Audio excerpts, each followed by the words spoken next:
Dan hal sama juga dilakukan di berbagai titik, termasuk di wilayah Sumatera, di Lampung dan sekitarnya, juga dilakukan hal yang sama. Artinya apa? Ada upaya pengkonsolidasian basis kekuatan pemilih loyal Pak Jokowi untuk diambil alih, di take over oleh mesin politik Pak Prabowo. Pemirsa, tak hanya Jokowi dan Prabowo yang mesra, relawan mereka juga makin akur. Relawan Joko Widodo yakni Projo bahkan memuji Prabowo sebagai prajurit sejati. Tak sampai di situ, Projo punya keyakinan Jokowi akan mendukung Prabowo di Pilpres 2024. Benarkah sikap Projo itu adalah refleksi Jokowi yang sesungguhnya lebih nyaman dengan Prabowo ketimbang Ganjar Pranowo? Kita akan mengulasnya bersama Ketua DPP PDI Perjuangan Nusyirwan Sujono, Bendahara Umum Projo Panel Barus, dan Direktur Indo Strategik Ahmad Khairul Umam. Selamat malam Pak Nusyirwan, Bang Barus, dan Pak Umam. Selamat malam. Assalamualaikum warahmatullahi wabarakatuh. Waalaikumsalam warahmatullahi wabarakatuh. Saya ke Bang Panel terlebih dahulu. Bang Panel, kemarin usai disambangi tim pemenangan Prabowo, Anda meyakini bahwa Prabowo ini adalah figur yang akan didukung Jokowi. Ketika Anda menyatakan hal ini, apakah Anda sedang lupa, Bang Panel, bahwa Jokowi adalah kader PDI Perjuangan yang sudah mengusung Ganjar Pranowo? Iya, jadi kalau malam ini temanya baru getar asmara, mungkin besok sudah gelombang cinta ini. Nah, tapi ada beberapa hal yang ingin saya sampaikan sebelum ke sana. Yang pertama, saya tegaskan bahwa Projo membuka diri kepada semua pihak yang menjadi aktor dalam Pilpres nanti. Kita akan membuka diri untuk terus menyamakan persepsi, mendiskusikan gagasan-gagasan agar pemilu 2024 mampu melahirkan kepemimpinan yang mampu melanjutkan pembangunan yang sudah dilakukan oleh Pak Jokowi. Itu yang pertama.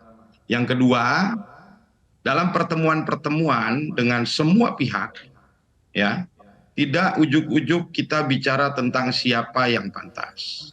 Yang kami kedepankan diskusi tersebut adalah tentang apa yang menjadi tantangan zaman yang akan dihadapi bangsa Indonesia ke depan. Karena buat teman-teman di Projo, tantangan-tantangan zaman ini menjadi penting. Buat kita ada 4 tantangan zaman yang krusial. Yang pertama terkait ketidakpastian global, yang kedua tentang bagaimana bangsa ini bisa lompat secara ekonomi, yang ketiga kebutuhan akan persatuan nasional yang semakin kuat, lalu yang keempat kami berharap kepemimpinan ke depan mau melanjutkan pembangunan untuk rakyat. Selain itu juga selalu kami kepada semua pihak yang kami temui, pasti kami juga mendiskusikan bagaimana supaya program-program prioritas harapan rakyat, agenda-agenda perjuangan rakyat menjadi ruh dalam Pilpres 2024 nanti. Baru setelah itu semua kita diskusikan, baru kita bisa bicara tentang simulasi kira-kira siapa yang pantas, siapa yang mampu menjawab tantangan-tantangan tadi. Baik, Bang Barus, tapi saya tertarik untuk lebih menggali lagi apa yang Anda sampaikan kemarin 6 Juli 2023 usai Projo bertemu dengan tim pemenangan Prabowo. Projo ini kan apa kata Jokowi sampai dengan saat ini. Nah, keyakinan Anda yang Anda sampaikan kemarin ke awak media bahwa Jokowi Anda yakini akan condong ke Prabowo ketimbang ke Ganjar ini, apakah baru sebatas keyakinan Anda sebagai personal Panel Barus, atau sebetulnya ini sudah suara, sinyal dari Presiden Joko Widodo? Iya, buat kami dalam menghadapi Pilpres 2024 ada proses, ada sebuah mekanisme yang sedang kami laksanakan di internal organisasi kami, di Projo. Saat ini kami sedang menjalankan yang namanya Konverda di 30 provinsi. Dalam Konverda ini ada aspek konsolidasinya, ada aspek politiknya yang dibahas. Nah, ini juga semua adalah upaya kami untuk menyiapkan nanti mesin-mesin dalam pemenangan di momentum 2024. Nah, buat kami apa yang menjadi arahan Pak Jokowi nanti itu sesuatu yang tidak perlu ditafsir-tafsir lagi. Yang namanya arahan, perintah itu pasti jelas, tegas, tidak perlu ditafsirkan. Jadi itu yang akan kita jalankan. Seperti itu. Oke, saya ke Pak Nusirwan. Pak Nusirwan, PDIP kalau menurut kacamata Anda sampai dengan saat ini gerah nggak sih melihat kedekatan sosok Presiden Joko Widodo dengan Prabowo, apalagi narasi Jokowi lebih condong ke Prabowo menuju pemilu 2024 ini semakin masif? Tidak, ya biasa-biasa saja. Jadi ini semua kan mengacu kepada persepsi yang muncul pada saat ada pertemuan, diekspos di media, apa saja yang dilakukan, perjumpaan dan sebagainya. Jadi ya kami kan sudah tegas, Ibu Megawati Soekarno Putri, Ketua Umum sudah memutuskan pada tanggal 21 April Mas Ganjar Pranowo sebagai calon presiden. Dan itu adalah sikap keputusan yang sudah disampaikan, semua sudah tahu, termasuk diantaranya seluruh jajaran, baik legislatif 3 pilar kita, legislatif, eksekutif, kemudian struktur partai dari pusat sampai daerah. Ini merupakan pegangan. Jadi apabila berkaitan dengan narasi atau katakanlah pemunculan, kemudian framing yang mungkin dari pihak-pihak yang di luar yang berkeinginan membuat sebuah katakanlah gambaran-gambaran yang berbeda, buat kami itu hak, silahkan saja, tidak ada larangan, ya. Hanya sebagai kita semua tentu punya hak pula, di samping hak untuk memunculkan, tapi semua pihak juga mempunyai hak untuk mencatat konsistenitas sikap, apakah itu pribadi, institusi, dan kelompok pada setiap kegiatan-kegiatan konstitusional, konstitusi negeri. Itu seperti kami pun sudah mengikuti pemilu pasca reformasi sudah sekian kali. Kalau mengacu dari pemerintahan Pak Jokowi, itu sudah 2 periode, sejak 2014, 2019, dan ini akan nanti memulainya kembali akan ada lagi pemilu di tahun 2024. Kami mempunyai catatan, ini sekali lagi, mempunyai catatan bagaimana pada 2014, bagaimana 2019. Catatan apa itu? Ya, sikap, karena kebetulan yang berhadapan-hadapan pada saat itu, ya saat ini yang sedang dibahas itu. Jadi itulah, maka sebenarnya ini pembelajaran, ini sebuah catatan bagi kita semua tentang sikap, tentang pandangan atau cara berpikir, meskipun itu semua pihak memiliki hak untuk berbuat apa saja, tapi tentu juga semua pihak mempunyai hak, mempunyai keinginan atau katakanlah dasar untuk membuat catatan-catatan apa saja yang terjadi, baik di 2014, saya ke Pak Umam terlebih dahulu, Pak Nusirwan. Ya, baik. Saya sudah tangkap poinnya bahwa intinya dari pertanyaan saya tadi adalah Anda mengatakan PDIP tidak resah, tidak gerah begitu ya melihat kedekatan Jokowi dengan Prabowo. Saya mencoba menanyakan pendapat hal ini ke Pak Umam. Pak Umam, PDIP tadi menurut Pak Nusirwan tidak gerah begitu ya dengan adanya kedekatan Jokowi dengan Prabowo karena arah PDIP sendiri untuk capres ini sudah jelas ke Ganjar Pranowo dan Joko Widodo adalah kader PDI Perjuangan. Nah, menurut Anda, ketidakgerahan, ketidakresahan PDIP seperti yang tadi disampaikan oleh Pak Nusirwan kepada kami, apakah ini adalah suatu panggung depan yang ingin coba ditunjukkan PDIP atau panggung belakangnya ini juga sebenarnya gerah-gerah juga menurut Anda? Ya, apa yang disampaikan oleh Mas Reno, saya pikir memberikan satu cara pandang pada kita bahwa ada ruang yang berbeda. Di satu sisi, betul, PDIP mencoba untuk meyakinkan berbagai elemen bahwa Jokowi masih tetap berusaha di belakang memberikan backup politik pada pencapresan Pak Ganjar. Tetapi pada saat yang sama, kita tahu juga bahwa ada sel-sel kekuatan politik di sekitar Presiden Jokowi yang mencoba untuk mengonsolidasikan basis kekuatannya untuk memberikan dukungan kepada Pak Prabowo. Nah, oleh karena itu, tadi sejumlah test case yang sudah dihadirkan, dan itu dilakukan masif. Pemasangan baliho, kemudian billboard, kemudian berbagai macam strip media di sejumlah titik yang menjadi basis pemilih loyal Pak Jokowi, termasuk di Solo Raya. Beberapa waktu lalu saya sempat berkunjung ke wilayah Solo Raya, dipasang cukup intens dengan skala yang cukup masif, di mana gambar Pak Prabowo dengan Pak Jokowi sebagai Presiden dan Menhan dengan pesan bahwa tahun 2024 adalah jatah Pak Prabowo. Dan hal sama juga dilakukan di berbagai titik, termasuk di wilayah Sumatera, di Lampung dan sekitarnya, juga dilakukan hal yang sama. Artinya apa?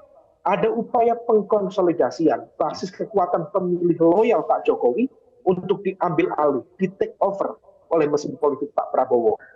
Problemnya Mas Reno, ketika kemudian misalnya teman-teman PDIP merasa tidak gelisah, tidak ketar-ketir atas apa yang dilakukan oleh tim dari lingkaran Pak Prabowo untuk mengambil alih basis pemilih loyal Pak Jokowi, problemnya adalah ada upaya itu yang kemudian akan menggerus secara perlahan basis pemilih loyal Jokowi yang seharusnya masuk ke PDIP, yang seharusnya memberikan dukungan kepada Pak Ganjar. Nah, situasi inilah yang kalau misal kemudian dibiarkan oleh PDIP misalnya, yang notabene kita tahu Pak Jokowi adalah kepanjangan tangan atau petugas partai dari PDIP, kalau terjadi pembiaran secara langsung, secara perlahan akan terjadi penggerusan basis elektabilitas dari basis pemilih yang dulu berada di PDIP.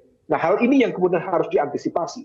Kalau misal memang betul tidak ada masalah antara komunikasi antara PDIP dengan Pak Jokowi, harusnya Jokowi bisa ditertibkan, Jokowi bisa kemudian dikanalisasi sehingga basis sel-sel politik di sekitarnya bisa memberikan dukungan pada kalau Pak Anda Ganjar mengatakan Pranowo. seharusnya kalau tidak ada kebutuhan komunikasi antara PDI Perjuangan dengan Joko Widodo, seharusnya bisa ditertibkan. Tadi Anda katakan begitu. Ini berarti apakah menurut Anda dalam tanda kutip ada kebutuhan komunikasi antara PDI Perjuangan dengan Joko Widodo? Nanti saya juga akan tanyakan ke Pak Nusirwan. Tapi terlebih dahulu kita harus jeda. Bang Panel, Pak Nusirwan dan Pak Umam, pemirsa tetaplah bersama kami di Prime Time News. Kami akan kembali sesaat lagi. Saya ke Pak Nusirwan. Pak Nusirwan, tadi Pak Umam mengatakan bahwa kalau memang tidak ada atau komunikasinya lancar begitu antara PDI Perjuangan dengan Presiden Joko Widodo, seharusnya Presiden Joko Widodo ini bisa ditertibkan tadi menurut kata Pak Umam. Nah, kalau menurut Anda Pak Nusirwan, sampai dengan sejauh ini gestur-gestur politik Presiden Joko Widodo sudah termasuk atau masuk dalam kategori yang perlu ditertibkan tidak oleh PDI Perjuangan? Itu tentunya bukan wilayahnya, mohon maaf ya, bukan wilayahnya teman-teman atau katakanlah media ini untuk menilai tertib dan tidak menertibkan, karena itu adalah internal kami ya. Jadi apakah ini sudah masuk kategori perlu ditertibkan atau tidak, atau katakanlah ini perlu dibahas tertib atau tidak perlu dibahas tertib, bukan wilayah di sini. Itu adalah wilayah kami sendiri di internal, dan yang saya perlu tegaskan, mohon maaf karena tentu karakter tentang PDI Perjuangan tentu yang tahu adalah yang di PDI Perjuangan untuk menilai hal tersebut, bahwa itu terganggu, kemudian galau atau katakanlah khawatir akan menggerus dan sebagainya, tentu kami tidak perlu, beliau tentu khususnya Pak Jokowi sudah sangat paham ukuran-ukuran tersebut. Bisa saja kalau itu dianggapnya luar akan menilai perlu atau katakanlah sudah saatnya untuk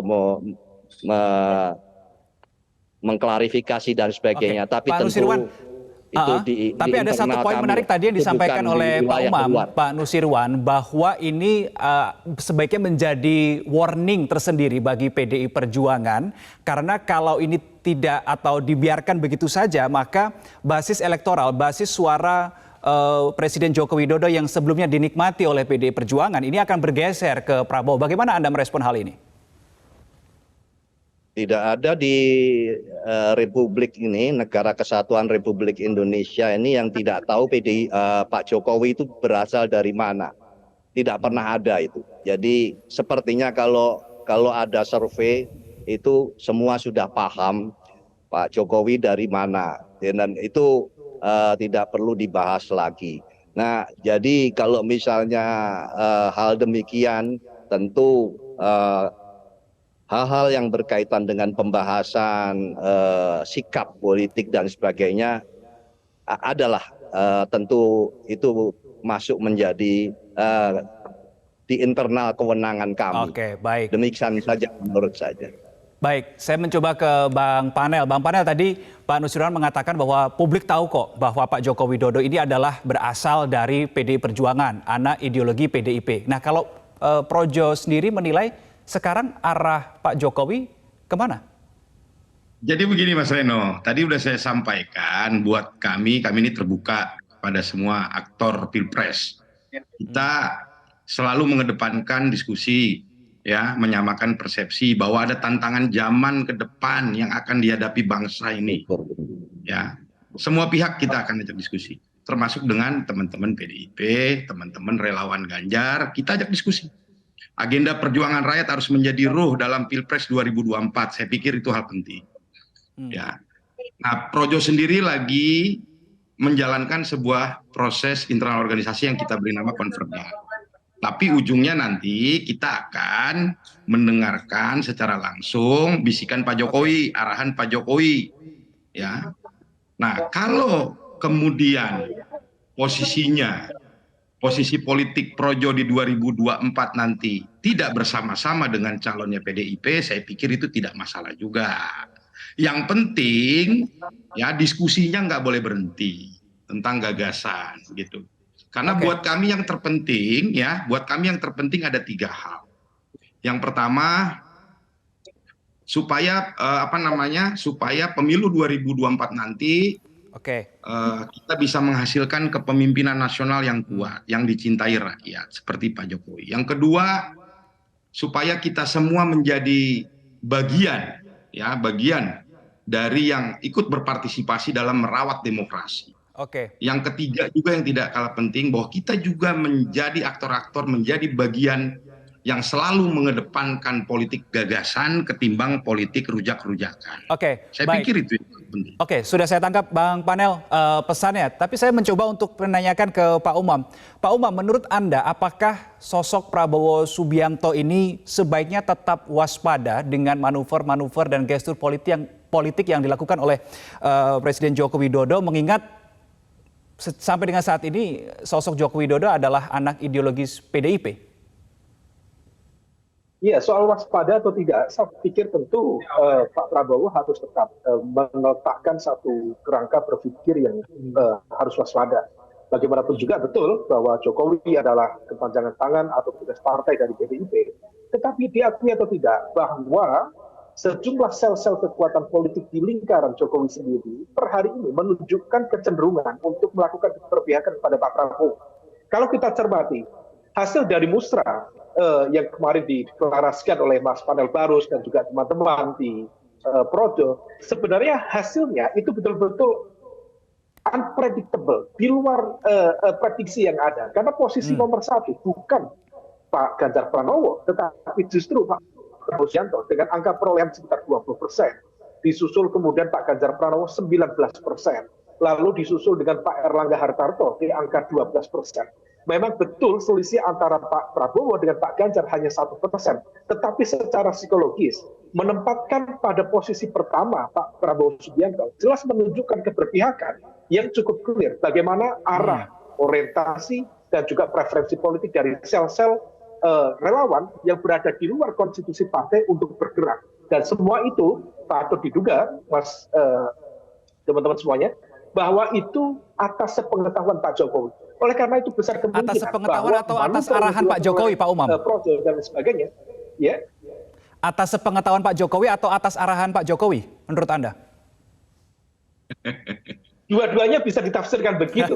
Dua-duanya bisa Kenapa begitu? Karena bagaimanapun juga Projo adalah salah satu elemen relawan Jokowi yang mendapatkan spotlight cukup besar. Dan uniknya, Projo sendiri tidak menjadi bagian yang terdaftar di bawah payung besar PDIP yang kemudian per hari ini diklaim atau disampaikan sudah berhasil untuk mengonsolidasikan sekitar 348 jaringan relawan yang akan mendukung Ganjar Pranowo. Tetapi mereka yang mendapatkan spotlight besar, termasuk Projo dan lain sebagainya, justru menunjukkan keberpihakan yang clear kepada Prabowo Subianto. Oleh karena itu, saya patut menduga besar kemungkinan keputusan, manuver, langkah mereka bukan atas inisiatif pribadi, tetapi tentu atas sepengetahuan dan atas restu politik Pak Jokowi. Oleh karena itu, Mas Reno, diakui atau tidak, sikap diam dari Pak Jokowi sendiri untuk tidak menunjukkan keberpihakan secara clear pada Pak Prabowo atau kepada Pak Ganjar, diakui atau tidak. Baik. Memberikan impact yang sangat signifikan. Di satu sisi Pak Prabowo diuntungkan, tetapi di sisi lain Pak Ganjar justru buntung di sana. Karena tugas orang tua tadi seperti yang dikatakan Pak Jokowi adalah memberikan restu ya, Pak Umam. Baik, terima kasih Ketua DPP PDI Perjuangan Nusirwan Sujono, Bendahara Umum Projo Panel Barus dan Direktur Indo Strategik Ahmad Khairul Umam sudah berbagi sudut pandang bersama kami di Prime Time News malam ini. Selamat malam, Bapak-bapak.